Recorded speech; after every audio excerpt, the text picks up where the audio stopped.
Chairman PTI Shah Mahmood Qureshi कसूरवार करार, चलान खसूसी अदालत में जमा। साइफर केस में बड़ी अहम पेशरफ सामने आ गई। एफआईए ने चेयरमैन पीटीआई और साबिक वजीर खारजा शाह महमूद कुरैशी को कसूरवार करार दे दिया।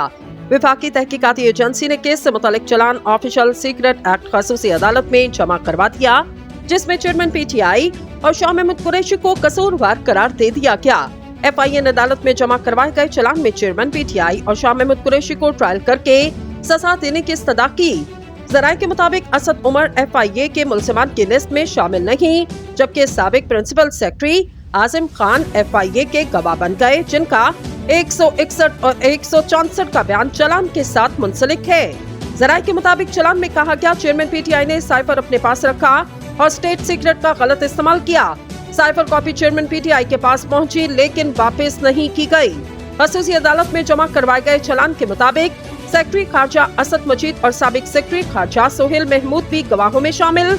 इनके अलावा एडिशनल सेक्रेटरी खारजा फैसल नियाज तरमसी भी एफआईए के गवाहों में शामिल।